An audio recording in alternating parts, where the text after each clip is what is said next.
6:30 a.m. I'm Dan Strauss, Chair of the committee. We are joined by Councilmember Herbold today, who would like to speak to an amendment to Council Bill 120622, and Councilmember Mosqueda has been excused. Will the clerk please call the roll? Councilmember Nelson? Councilmember Peterson? Present. Vice Chair Morales? Chair Strauss? Present. 3 present. Great, and we will let you know when, Councilmember, we are going to speak slowly. If you could call Councilmember Nelson one more time. You can do it right now. Councilmember Nelson? Present. 4 present. Thank you. Councilmember Mosqueda is excused, and Councilmember Herbold will join us shortly. We have 7 items on the agenda today. Hopefully it will not take 3 1/4 hours like it did last week. We have appointment 02. We have an appointment, 2 appointments to the Equitable Development Initiative Advisory Board. We have an appointment to the Urban Forestry Commission. We have Council Bill 120622, which is the vacant building monitoring program. Council Bill 120631, briefing about the lodging uses in Belltown.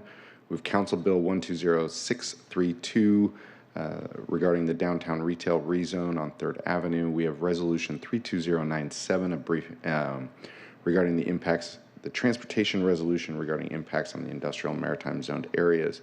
Before we begin, if there is no objection, the agenda will be adopted. Hearing no objection, the agenda is adopted. At this point, we will open public comment.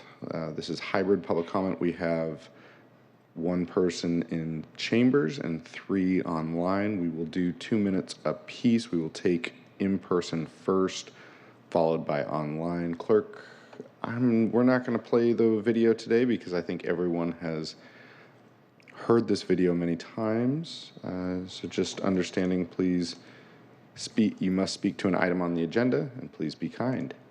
With that, I'm going to open the hybrid public comment for today's meeting. In person, we have Sharon Lee. Sharon, welcome. And then following Sharon online, we have Megan Cruz, Stuart Tanz, and Richard Schobel. Good morning, Sharon. Good morning. Good morning. I'm Sharon Lee, Director of Lehigh Low Income Housing Institute, and we own the Glen Hotel, which is right in the middle of 3rd Avenue where the rezone is being proposed. And we've had affordable housing there for many, many years, but our residents are suffering from the safety and, problems plaguing 3rd Avenue. And we very much would like to see the transformation, to work with the city on the transformation of 3rd Avenue, to create a safe place and also to help revitalize the retail core in downtown. And as you know, we are very good at negotiating agreements. So if there is an opportunity to sell, we will preserve housing opportunities. We know that currently the Glen has SRO units, and the bathrooms and showers are down the hall. It is frankly not COVID safe. We are very much interested in providing a much better, higher quality of living for our residents.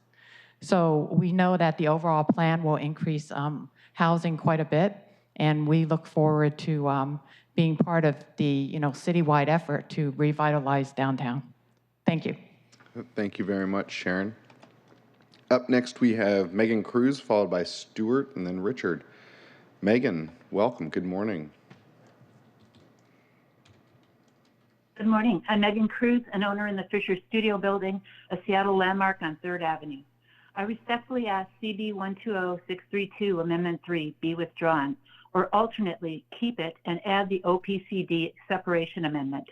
If the intent is to preserve the Fisher Studio Building for future generations, the most important thing to do is pass the amendment drafted by OPCD, preserving the current 15-foot development separation for health and safety.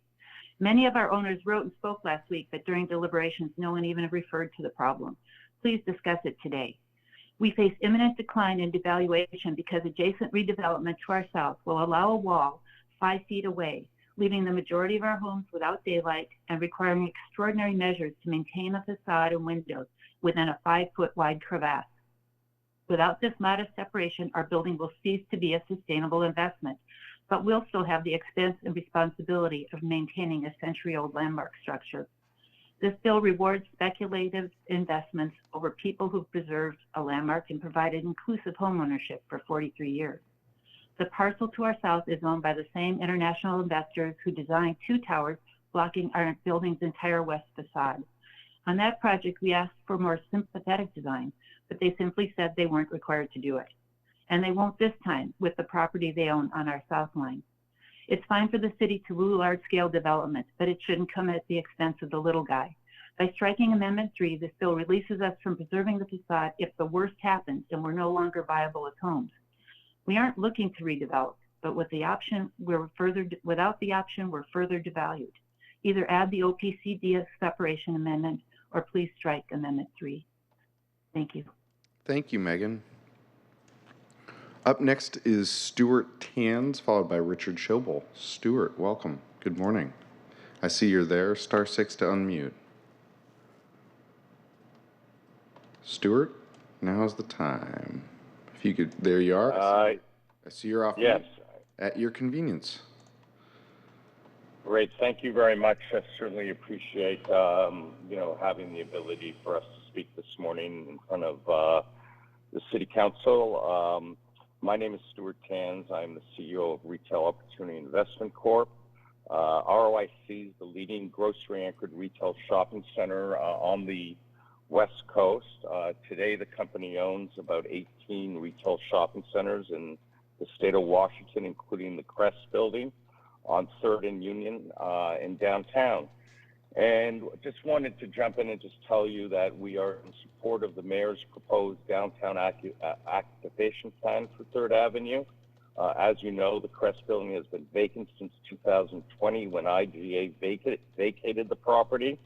And as always, we're actively working to attract tenants to downtown to our space. As retail experts, we hear from tenants that more residential activity and improved street presence is critical for successful downtowns. And we're excited to work with the other owners on the block, including LIHI and Rick Yodler, to support more residential density and active streetscape on 3rd Avenue. We believe the Crest Building, under its new zoning, could support hundreds of new units over a new variety of active and vibrant street-level uses, and it would also contribute millions under the city's mandatory housing affordability program for new affordable housing. We encourage the City Council to adopt the upzone to support a more vibrant downtown, and please call or email me with any questions. Thank you for letting me speak. Thank you, Stuart, excuse me. Up next is Richard Schobel. Richard, I see you're here. *6 to unmute. There you are. Take it away at your convenience. Good morning. This is Richard Schobel. I am with Retail Opportunity Investments Corp. I'm calling in support of CB 120632. The team here at ROIC is excited about working with our neighbors Lehigh and Rick Yoder and the city on the revitalization of 3rd Avenue. We appreciate the city's efforts to date and encourage a yes vote today. Thank you for your time. Thank you, Richard. With that, we have no further public comment registrants physically or remotely present, so I will at this time close public comment on the Special Land Use Committee meeting for September 18th. We're going to move on to the items of business on the agenda today. Up first, and Clerk, if you could read both appointments in at the same time for the Equitable Development Initiative. We have appointments 02745 and 575, which appoint Denise Perez Lally and Evelyn Thomas Allen to the Equitable Development Initiative Advisory Board. Appointments, items 1 and 2, appointments 02574 and 02575. Appointment of Denise Perez Lally and Evelyn Thomas Allen to the Equitable Development Initiative Advisory Board for briefing, discussion, and possible vote. Wonderful. Thank you. We are joined by Abisha Shurfara, from the Office of Planning and Community Development for this discussion. Abisha, welcome. Would you like to speak to the candidates, and if they are here, introduce them? Good morning. Thank you for having me, and thank you for this confirmation. My name is Abhishek Shifra. I'm with the Office of Planning and Community Development with the EDI at the EDI team, Equitable Development Initiative team. And today we have Ms. Denise and Ms. Evelyn. They're both not present. They had prior commitments. So they're not able to be present, but they're really excited to be appointed and reappointed.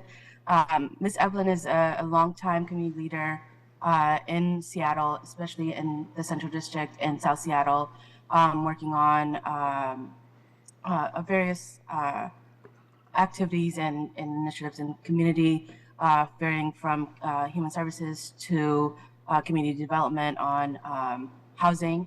And she is currently on the EDI advisory board and has been serving for the last, I believe, 2 years.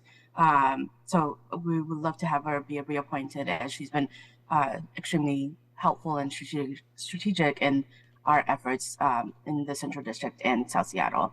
And they're currently, actually, Ms. Evelyn is working on a project in South Seattle, the Elizabeth Thomas Homes, which is providing affordable housing in South Seattle to community members. And that will be actually, I think it's currently opening, or we'll have a grand opening end of this month. So it's a huge win for a community in that aspect.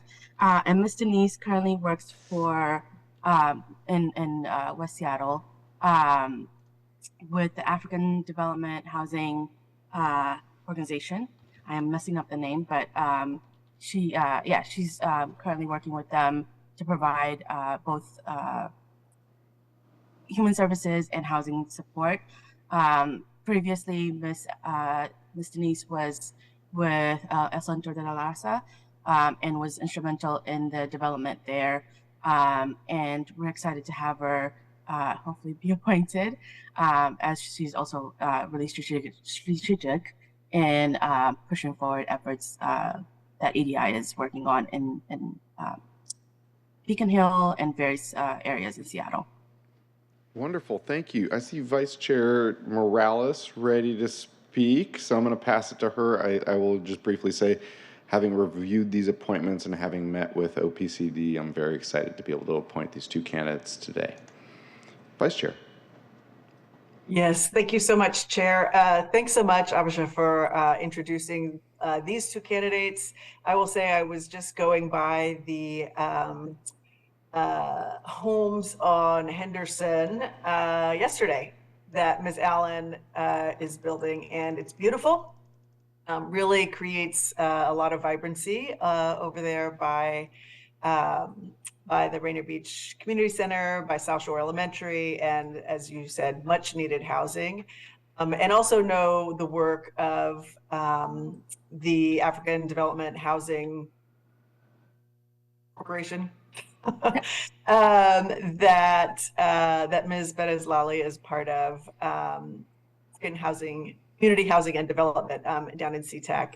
We work closely with them on projects throughout South King County, and I think it's really exciting that we've got these two leaders in the community development field joining the Equitable Development Advisory Board and really bringing their expertise, their experience in development and deep connection to community to this body, so that as we move forward with this work, we are benefiting from both their technical expertise and also the relationships that they have. So really appreciate you bringing them forward, and I'm looking forward to working with them.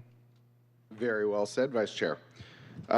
Colleagues, any other questions, comments? Let me just bring this back up. Ms. Denise Lally, born and raised in Denver, Colorado. Her board packet is very extensive, as well as Evelyn Thomas, having worked for FAME, Catholic Community Services, Randolph Carter Family and Learning Center, and the African American Family Center of Catholic Community Services. I'm very excited to have them both on the advisory board. Colleagues, any other questions, comments? this time? I'm seeing none from the dais. Seeing none, I move to recommend confirmation of appointments 02574 and 02575. Is there a second? Second. It has been moved and seconded to recommend confirmation of appointments 02574 and 575. Will the clerk please call the roll? Councilmember Nelson? Aye. Councilmember Peterson? Yes. Vice Chair Morales? Yes. Chair Strauss? Yes. 4 in favor. Thank you, and thank you for both of these applicants for their willingness to serve, to volunteer their time on behalf of the City of Seattle. On the advisory board, the appointment and committee's recommendation will be sent to the full City Council for final vote on September 26th. We'll move on to the next item. The next item on the agenda is a briefing discussion and possible vote on appointment 02631, which will appoint Nathan Collins to the Urban Forestry Commission. Clerk, will you please read the short title into the record? Item 3, appointment 02631, appointment of Nathan Collins to the Urban Forestry Commission for briefing discussion and possible vote. Thank you. And we are joined by Patty Backer from the Office of Sustainability and Environment for this discussion. Patty, would you like to introduce Nathan? I see Nathan here.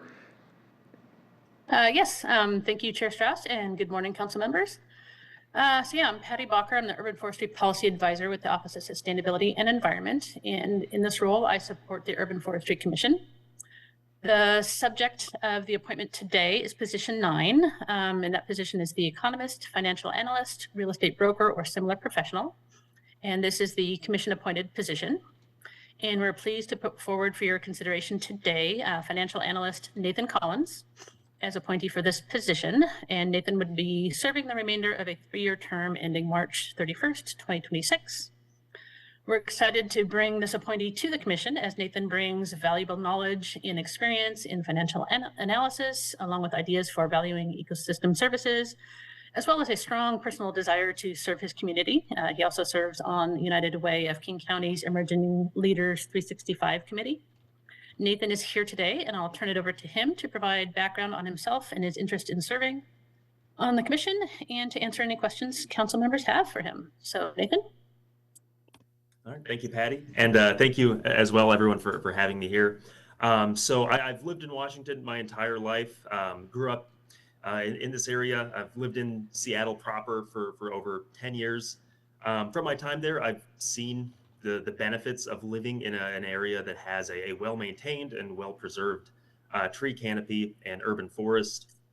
I've also spent the past year, as Patty mentioned, with the United Way of King County's EL 365 committee. From there, I've had the chance to see the benefits of kind of focusing specifically with a racial and then social equity lens to community involvement. And so seeing that is part of the Urban Forestry Commission's mission, as well as personally having a lot of passion and interest in maintaining our own forestry or urban forest. I'd like to be able to bring my skills and financial experience, particularly and related to data analytics. I think would be a lot of interesting things that we can look at regarding the tangible and intangible benefits of a well-maintained urban forest. And so with that, that's my reasoning for wanting to be on this commission. Thank you, Nathan. And with over 7 years, I see your 7-year anniversary was just a couple months ago in July. 7 years with Packer in the financial department. It's clear that you absolutely meet the requirements of the economist or financial analyst position on the Urban Forestry Commission. I would say what is most important to you in your perspective as you're joining the Urban Forestry Commission to help plant, steward, and grow our tree canopy here in the city?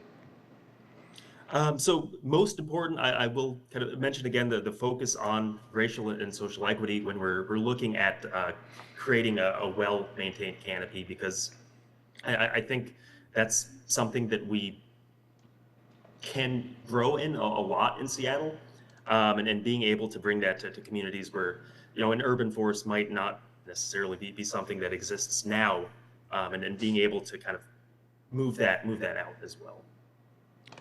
Well said, Nathan. Councilmember Peterson, any questions, comments? No? Sure. Councilmember Nelson. Yep. One of your responsibilities with PACCAR is, and I'm quoting from your resume, collaborate with global truck divisions, Kenworth, Peterbilt, DAF, to assess financial impact and identify factors affecting performance, partnering with internal teams to investigate and diagnose changing trends. I bring that to light just because I appreciate that that we have somebody with some applied knowledge in industrial zones or with industrial issues that's going to be on the Urban Forestry Commission, hopefully. So thank you very much for your willingness to serve. Thank you. Yeah, thank you for volunteering for this role. It's incredibly important that we are able to meet our canopy goals and grow the canopy that we have today, especially in areas of the city that have been under-canopied. With that, are there any other questions or comments or anything else that you'd like to share, Nathan? No, just want to thank the council as well for having me. Wonderful, wonderful. Seeing as there's no final comments before we move on to a roll call, I move to recommend confirmation of appointment 02631. Is there a second? Second. It has been moved and seconded to recommend confirmation of appointment 02631. Will the clerk please call the roll? Councilmember Nelson? Aye. Councilmember Peterson? Yes. Vice Chair Morales? Yes. Chair Strauss? Yes. 4 in favor. Thank you. The motion passes. Appointment 02631 will be sent to the full City Council on September 26th. Nathan, you do not need to attend that meeting. I know that you also have a busy schedule, and this is an all-volunteer role, so we appreciate your willingness to serve. See ya. The next item on the agenda is briefing, discussion, and possible vote on Council Bill 120622, which will strengthen standards for the vacant building monitoring program. Clerk, will you please read the short title into the record? Item 4, Council Bill 120622, Vacant Building Monitoring Program for briefing, discussion, and possible vote. Thank you. We had this briefing last week on September 13th, 2023. Quinn Majeski and Michelle Hunter with the Seattle Department of Construction Inspections presented then and are here with us today, as well as Keatle Freeman with Council Central staff presented and is here today. I'm also bringing an amendment on behalf of Councilmember Lisa Herbold. I apologize for the amendment not being attached to the agenda. By the time we received the amendment, the agenda was posted, and we have sent this amendment around via email, and it will be posted to the Legistar site as soon as possible. With that, colleagues, are there any questions on the underlying bill for Quinn, Keatle, or Michelle? Seeing as we have no questions, Keatle, would you like to be able? I'm going to move the amendment so then we can speak to it if we. And so, Sure. Yeah. So I move to adopt Amendment 1 to Council Bill 120622. Is there a second? Second. Second. It is. I can't say that. It has been moved Sorry. and seconded by Councilmember Peterson. Welcome, Councilmember Herbold. Great to see you. Councilmember Herbold, maybe if you want to share the intention of this amendment, and then we will pass it over to Keatle Freeman to discuss it. Absolutely. Thank you so much. And my apologies for seconding and out of order. So I've learned, because I've been talking with Chief Scoggins for several months about specifically the need to address the safety issues that are created for firefighters when responding to fires and vacant buildings. And so there's been a new working group created between the fire department, SDCI, the police department, and the city attorney's office. And the city attorney's office has shared with me that the charge of this group is that they have identified the top 20 most hazardous buildings and properties, and they intend to create an action plan for each of the 20 buildings and execute on that action plan within the next 20 days.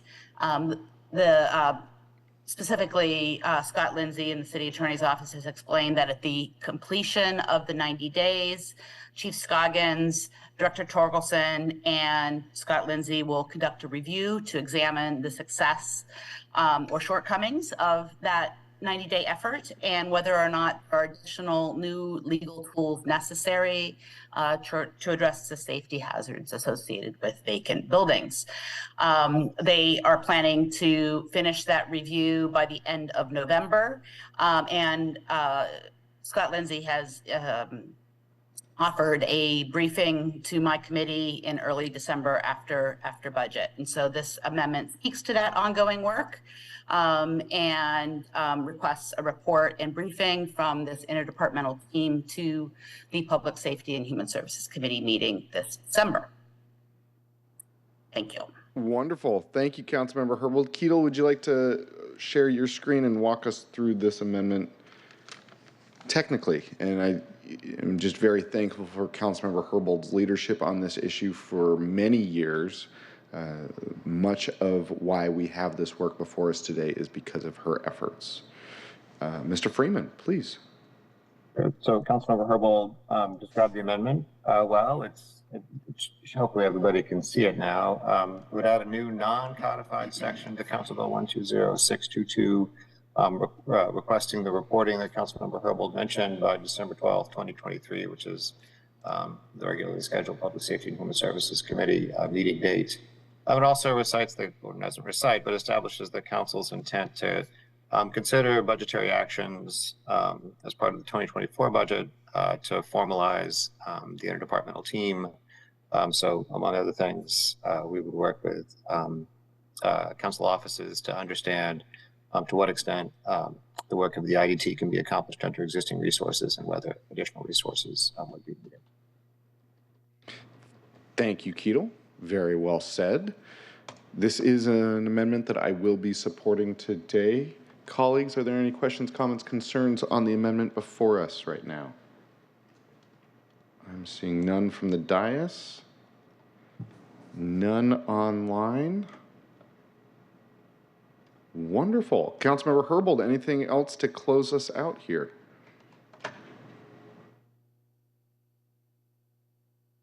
All right, nothing further, Chair. Appreciate the opportunity to be with you here this morning and appreciate your recognition of my work on this issue in the past. Absolutely. I mean, it's honest, true, and direct that you have worked on this policy issue for many years, and we wouldn't be where we are today without you. So thank you for everything you've done, and we look forward to making this vacant building monitoring program stronger than it is today.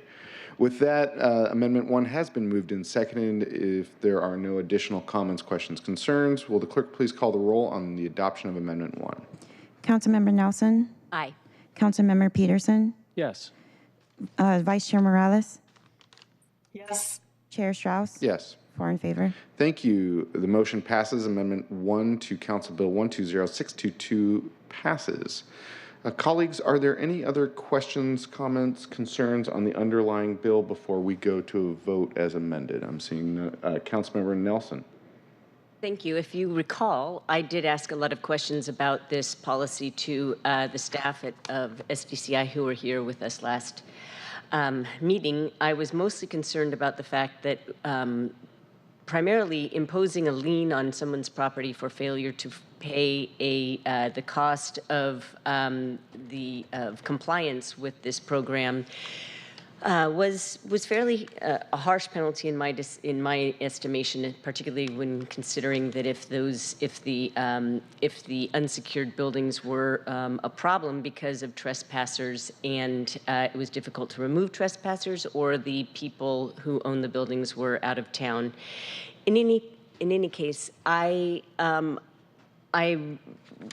asked a bunch of questions, and I do want to acknowledge that SDCI responded, answering some of those. And the most important part of the email, the response that I received, basically said that we know that most property owners are doing their best to keep their properties secure. SDCI's goal is compliance and safety. The legislation is not meant to be punitive or to treat all property owners as bad actors. We work closely with owners and are often the liaison between them and SPD when they need help clearing a site. SDCI would not file liens on every property that is past due on any amount. And that was that was important to me because I just wanted to make sure that this was not blanketly applied to all situations. And I'm just going to have to go on trust that this is not a problem that I need to be concerned about. And so I'll be voting in favor today. Thank you, Councilmember Nelson. Colleagues, any other questions, comments, concerns? Seeing no further from the dais, Vice Chair Morales, seeing none from you. Well, thank you very much. And I also want to thank Quinn Majeski, Michelle Hunter, everyone at SDCI. Again, when I brought my issues regarding the vacant building monitoring program to SDCI and proposed that we develop legislation, I had a laundry list of issues that I wanted to attend to, and SDCI presented a bill that they had already been working on that addressed every single issue that I asked for. We almost had a verbatim list. And so, again, Quinn and Michelle, very well done here. Faith Lumsted, thank you for your work on this as well. Colleagues, the amended bill is before us. I will move to recommend passage of Council Bill 120622 as amended. Is there a second? Second. Second. It has been moved and seconded to recommend passage of Council Bill 120622 as amended. Will the clerk please call the roll? Councilmember Nelson? Aye. Councilmember Peterson? Yes. Vice Chair Morales? Yes. Chair Strauss? Yes. 4 in favor. Thank you. Council Bill 120622 as amended passes. This bill will be sent to the September 26, 2023 City Council meeting for a final vote. The next agenda item before us is briefing, discussion, and possible vote on Council Bill 120631, an increase in flexibility for lodging uses in the Belltown neighborhood. Clerk, will you please read the short title into the record? Item 5, Council Bill 120631, Belltown zoning amendment for lodging use flexibility for briefing, discussion, and possible vote.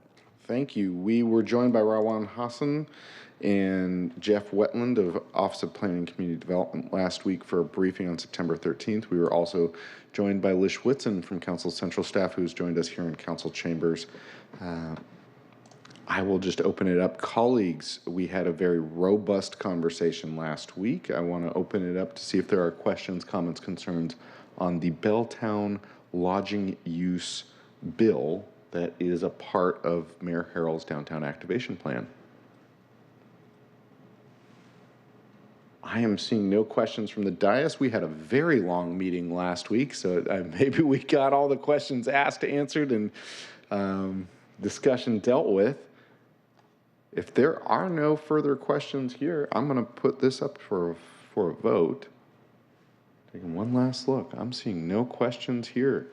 With that, with no final comments before we move on, I'll just say that downtown activation plan is incredibly important. When we saw the map of the area that this includes, it's in and around Cinerama, where I had the distinct pleasure of popping chocolate popcorn about a decade ago. And I shared the story last week about the difference that was on that street block when the parking lot was developed. The problems were that people who were from out of town were very upset that they couldn't find a place to park. And the benefit was for Seattleites, because what went from a empty space that often provided a space for negative behavior, we now have a place where you can shop, eat, get a meal before the movie as soon as Cinerama is reopened, and a place for people to live. And so this is a much better use than a parking lot. That we hope that this bill will incentivize other parking lots in those few square blocks to be developed. With that, I move to recommend passage of Council Bill 120631. Is there a second? Second. It has been moved and seconded to recommend passage of Council Bill 120631. Clerk, will you please call the roll? Councilmember Nelson? Aye. Councilmember Peterson?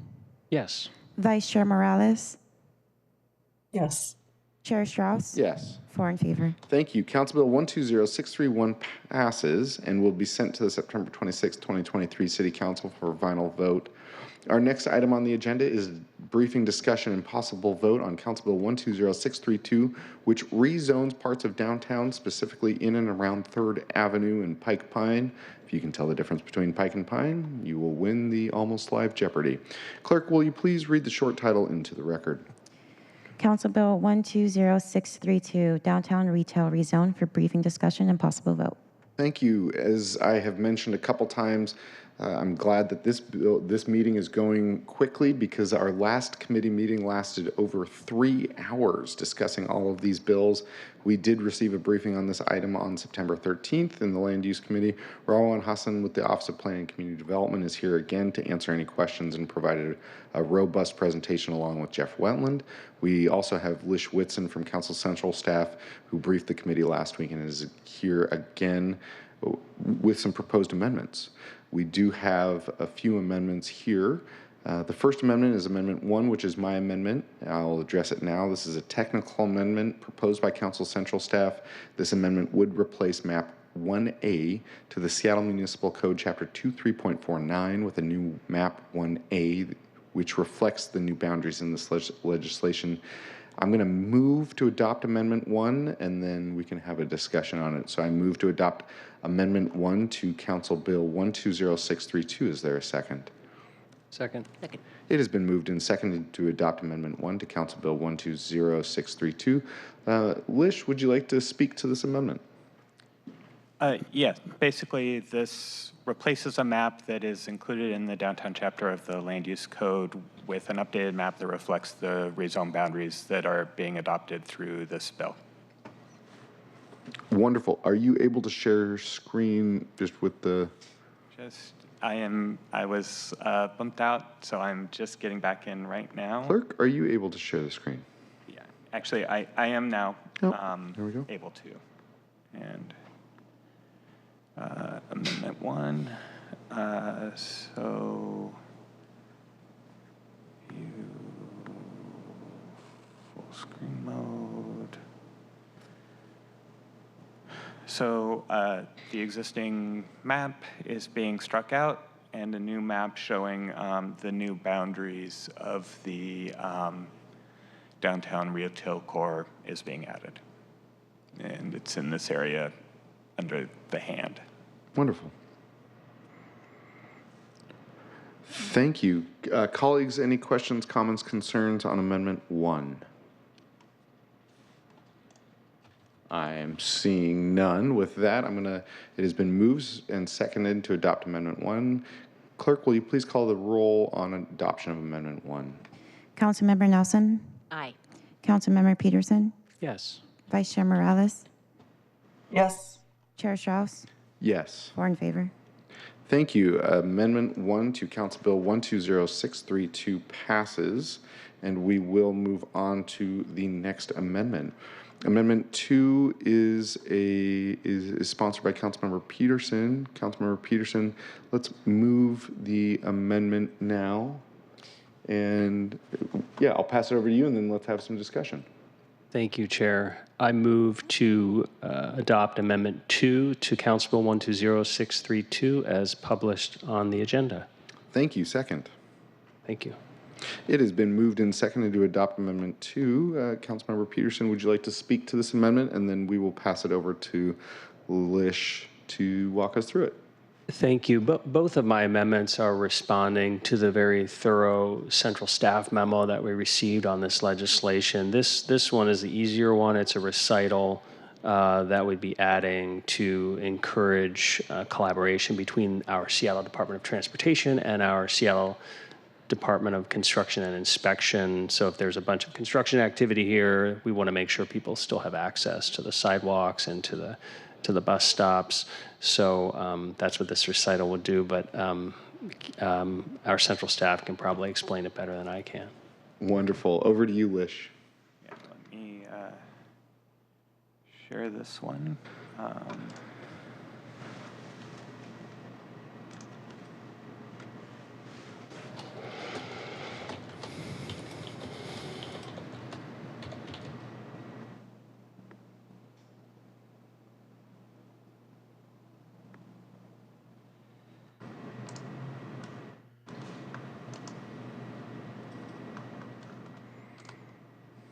So yes, it adds one recital indicating the council's intent that SDOT and SDCI collaborate to ensure access through the area during development and work with pedestrian and disability rights organizations to ensure that pedestrian safety is maintained.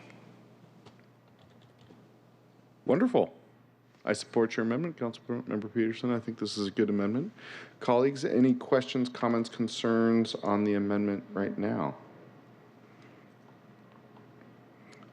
And I just got a note also that Councilmember Mosqueda is actually able to join us for a couple minutes, and I think she's waiting in the waiting room, Mr. G. I'm in support of this amendment. I'm seeing no further comments, questions, or concerns here. It has been moved. It has been seconded.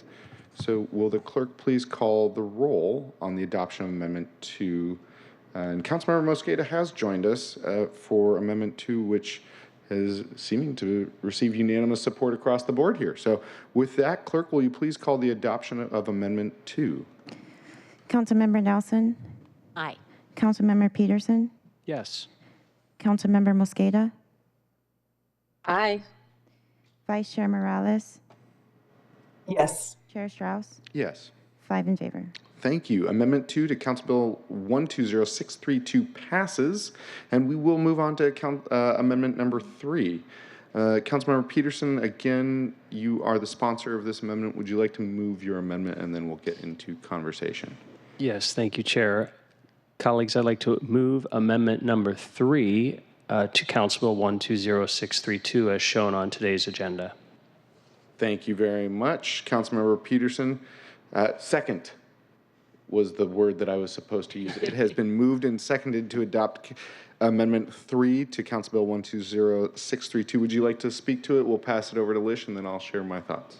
Thank you. Yes, again, just picking up from some of the suggestions that we saw in the City Council Central Staff memo, this one is about some of the buildings are already designated as having significant historical facades, and so this amendment would encourage the preservation of those facades, even as it allows greater density and development on those parcels. So. But yes, let's turn it over to central staff to explain better. And that was a good explanation. Let me.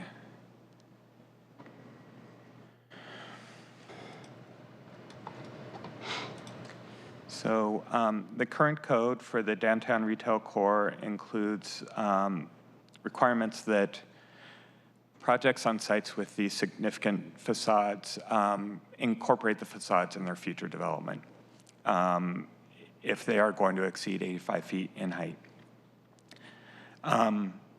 And the amendment would maintain those provisions for the 5 buildings that are in the rezone area and require that the facades be maintained for projects going over 85 feet in height under the new zoning. Wonderful. Thank you, Mr. Whitson. Councilmember Peterson, anything else? Just, we did hear from public commenters who were residing in one of the buildings, I think condo owners, who are interested in an additional amendment regarding the spacing between the buildings if there's new development. If a council member with a more of a nexus to that neighborhood were to support that, I would support that. But this is a separate issue raised by central staff on the historical facade. So I just wanted to, it's really about the historical facade that we want to try to preserve if possible. Thank you. Absolutely. And Councilmember Peterson, I will admit, I thought about bringing this amendment myself. I did land in a different place from you, and I want to share why, which is that the landmark structures that are listed are already subject to facade protections because of the incentive and controls agreement coming with the landmark designation. So said another way, any changes to a landmark would have to be addressed by the Landmarks Preservation Board For the structure on the list that is not yet landmarked, the Ross Building, there is a process in place that would refer it to for review by Department of Neighborhoods for possible landmark status.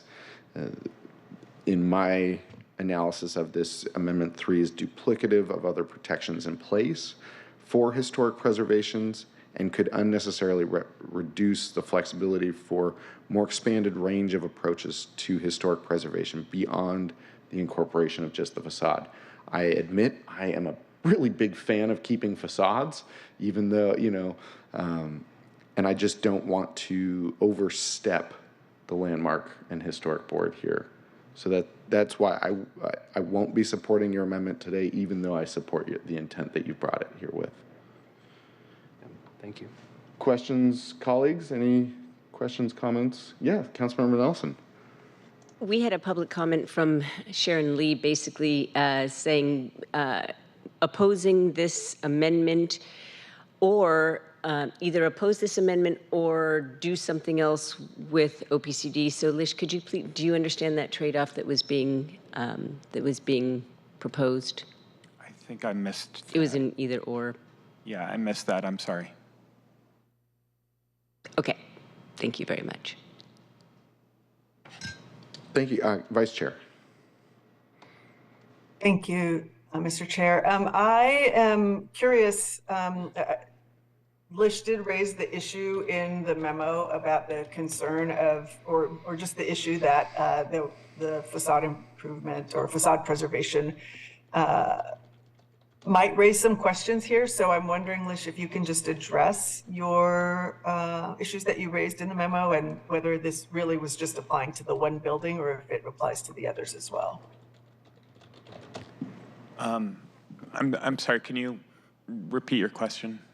So in the memo that you drafted, you did raise the issue of facade preservation as these projects get redeveloped. And so I'm wondering if the issue was raised because that concern applies to all of these buildings or just the one building that Chair Strauss mentioned. Oh, so 4 out of the 5 buildings are currently landmarked. The one building that isn't is the last one on the list, the former Woolworths building, now Ross Dress for Less. And yes, Councilmember Strauss is correct that any changes to the landmark buildings will require review by the Landmarks Preservation Board, and that the former Woolworths building is likely, according to Department of Neighborhood's landmark surveys, is a likely landmark and would be reviewed for potential landmark status by the Landmarks Preservation Board if a proposal were to come forward either to landmark it or to demolish the building. The reason why I raised this in my memo is that this is a unique provision in the code. We don't have any language like this in other parts of the code that call out specific structures with unique facades, and so I felt like it was important to at least note that there was a change to something that past councils had found was significant. Vice Chair, anything further? Thank there? you. Yeah. Keep going. Keep going. I'm done. Thank you very much. Okay, sorry. Trying to out-nice each other here on the dais today. Great to see everyone. With that, are there any questions, comments, further questions, comments, concerns about Amendment 3? I am seeing none. It has been moved and seconded. Chair. Yes, please. Oh, Councilmember Peterson, of course. Thank you, Chair. I just, I think the person who had called in about this was Megan Cruz. It was not Sharon Lee. Okay, apologies. But really do appreciate the public commenter, advocating for their building. And I'd be willing to support something at full council regarding that issue they're bringing up. And this I see as separate. Anyway, thanks for your consideration. Thank you, Councilmember Peterson. As always, I highly discourage amendments at full council. That work should be reserved for the committee, which is why we have the bill before the committee twice before we vote it out, which is why we're having a special meeting today so that we provide the time necessary in committee rather than spending full council as a committee meeting. With that, it has been moved and seconded to adopt Amendment 3. Will the clerk please call the roll on the adoption of Amendment 3? Councilmember Mosqueda. No. Councilmember Nelson. Abstain. Councilmember Peterson. Yes. Vice Chair Morales. No. Chair Strauss. No. 1 in favor, 3 opposed, 1 abstention. Thank you. The Amendment 3 to Council Bill 120632 does not pass. And we now have, and then I would also like to make mention that I had intended to bring an amendment to this bill upon further review. I think that it needs a little bit more analysis. And so I'm not going to bring it here nor at full council. So just so everyone's aware, I am taking the time to do more analysis before we pass any further amendments to this bill regarding podium height. And I Councilmember Nelson. I like that approach. And I'm just noting that because we had this package on Thursday and it's Monday, I am abstaining largely, not largely, but I think it's important for me to make sure that I understand the nuances of what we're doing here. So thank you. Wonderful. Thank you. Are there any other questions, comments, concerns on Council Bill 120632 as amended? Councilmember Morales and then Councilmember Peterson. Thank you, Chair. I just want to make sure I understand the last exchange. Are we not voting on this bill today? Did you say you were going to do more analysis on amendments?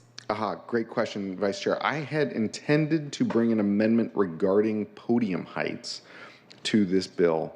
That amendment I felt needed more analysis before it was ready for our committee. And so I am not going to be bringing an amendment regarding podium heights to council today, as I didn't bring it today, and I will not be bringing it to full council.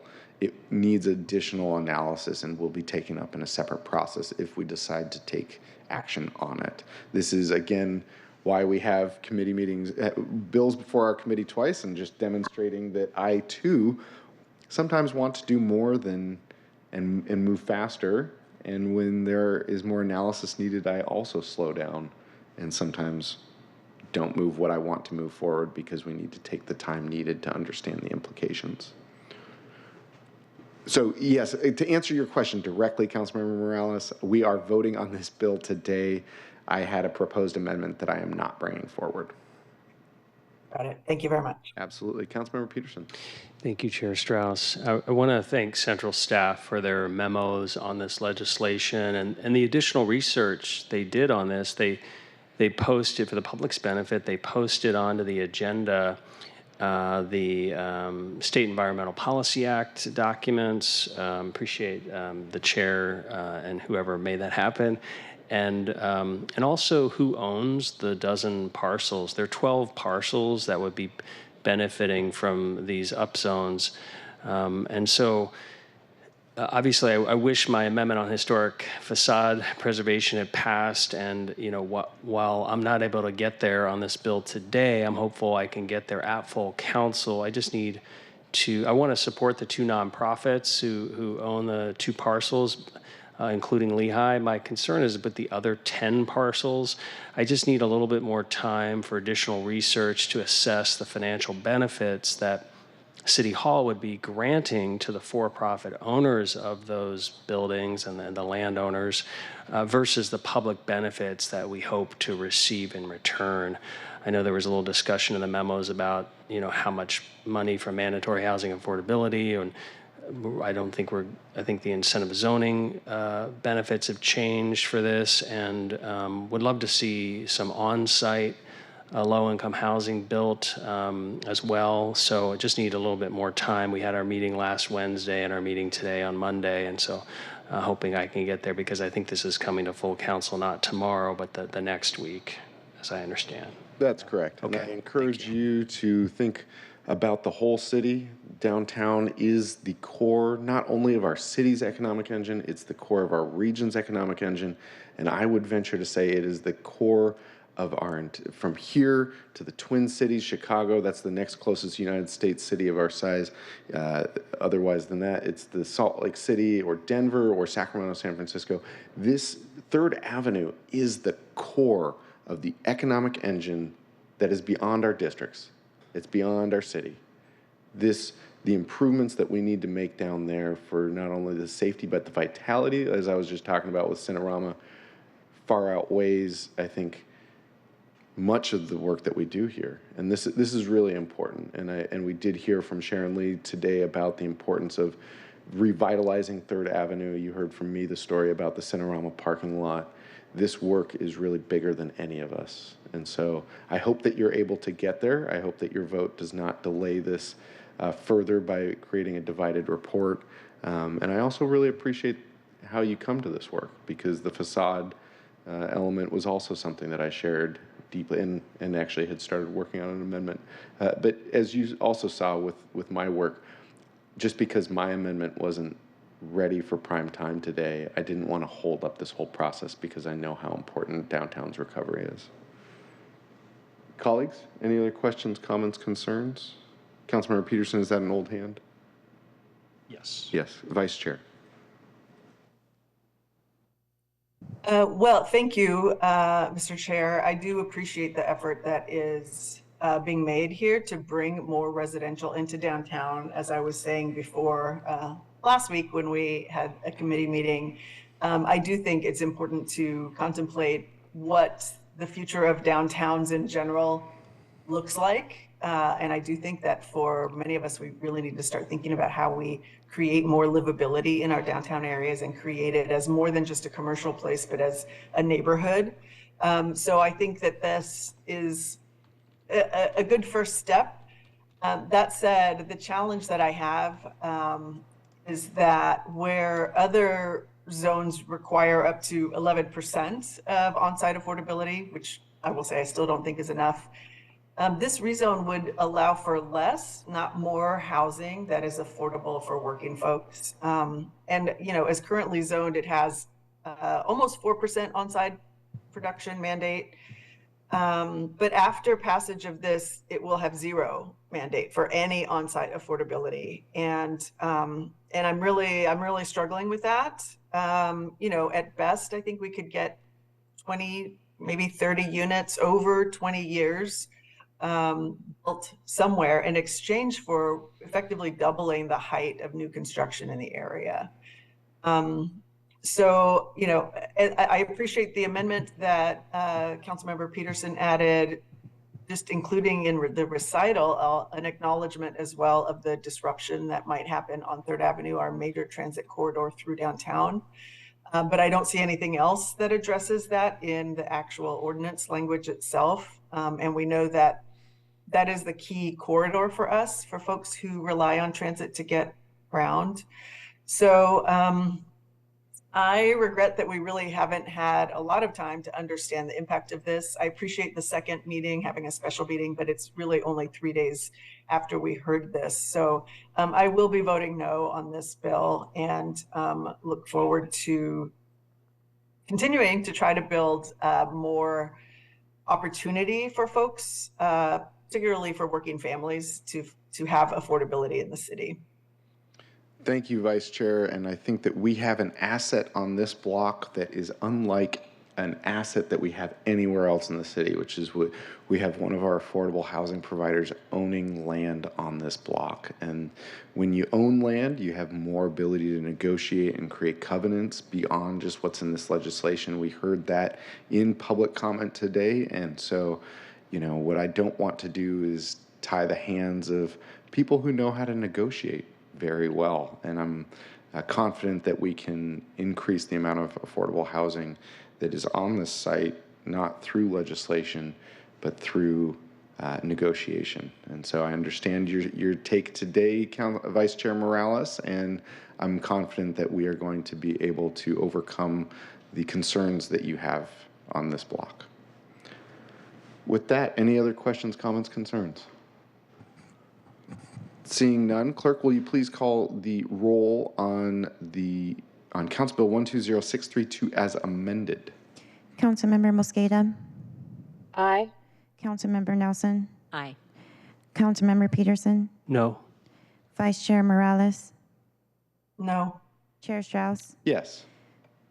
3 in favor, 2 opposed. Thank you. Council Bill 120632 as amended passes, and it is unclear whether we'll be sending it to the September 26th meeting or the following meeting of the full City Council, and we will convey that information in council briefing later this afternoon.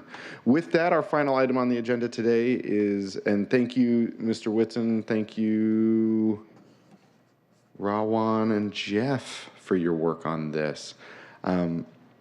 Final item on the agenda today is briefing discussion on Resolution 32097, which is a resolution to endorse freight transportation issues in industrial and maritime areas. Clerk, will you please read the short title into the record? Item 7, Resolution 32097, Industrial and Maritime Transportation Resolution for briefing discussion and possible vote. Thank you. This resolution, I'm going to take us in the Wayback Time machine just to say that we have done quite a bit in this committee this year. We have had more committee meetings than were scheduled in January, and a lot of that work was on the tree protection ordinance. Directly from the tree protection ordinance, we took up the industrial maritime zoning changes, which the tree protection ordinance, first of its kind. Some folks have been working on it for 20 years. Industrial maritime protections were put in place for this is the first zoning change that has happened since 2007.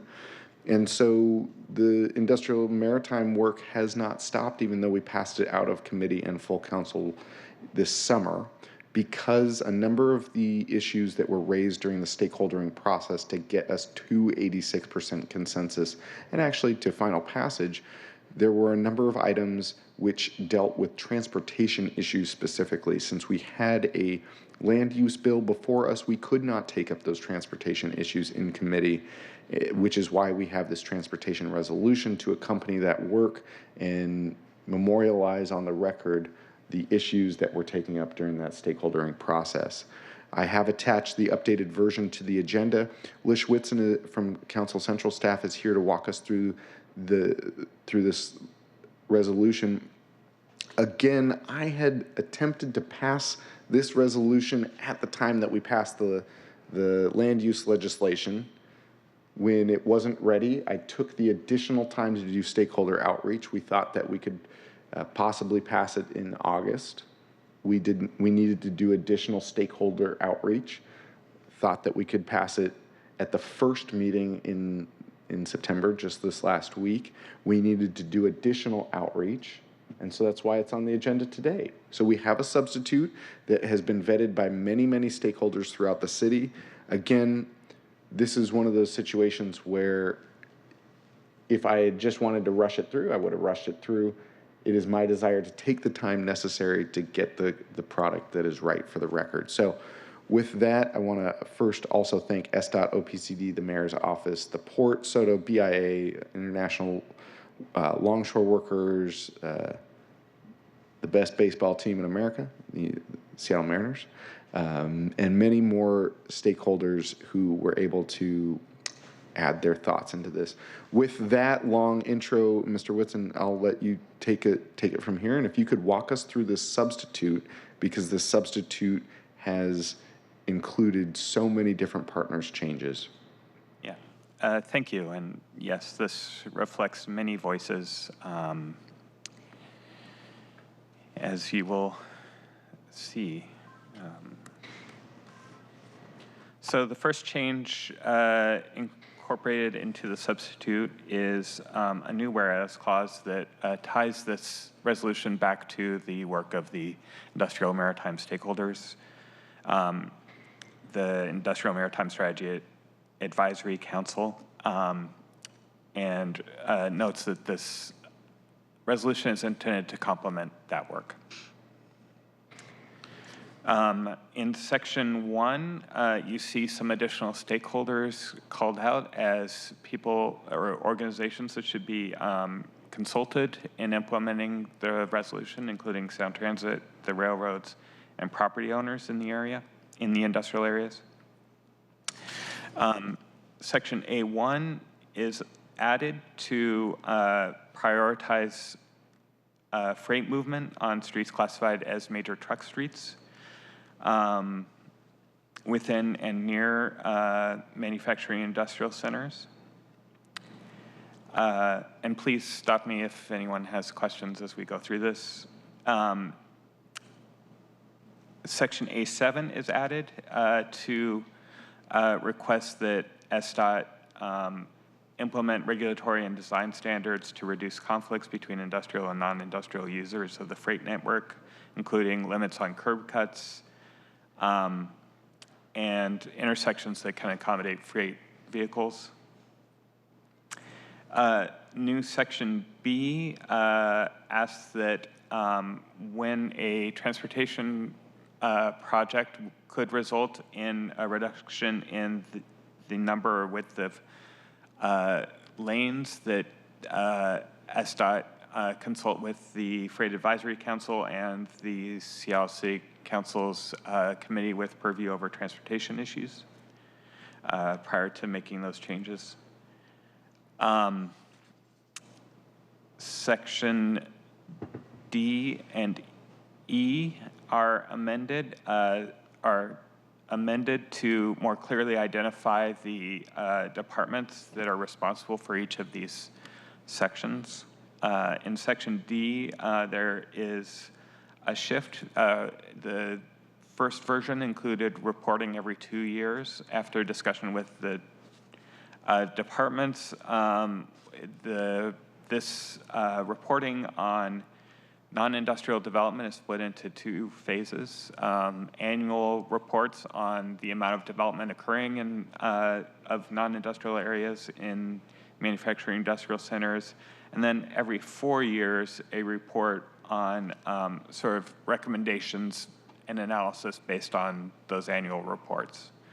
So annual reports on what's happening, and then every 4 years coming to council with recommendations for changes if necessitated. Section E is amended to state that the site development review should improve or enhance industrial centers and transportation networks and reduce curb cuts along major truck streets. Section F is amended to prioritize freight movements on streets in manufacturing industrial centers with tools such as freight-only lanes, freight and transit lanes, or queue jumps for freight and transit, and other tools that are identified over time. And Section G is amended Section G is amended to include seeking increased funding for pavement maintenance, including maintenance of minor truck streets and non-arterials, and bridge repair preservation for bridges that serve industrial areas, and the bridges over the Argo Yard along 1st and 4th Avenue, the 1st Avenue South Bridge, and the Ballard Bridge are all called out. Wonderful. Thank you, Lish. Colleagues, I've been back and forth on this resolution for months, so my questions are answered. I do just want to take this moment to check to see if there are questions, comments, or concerns.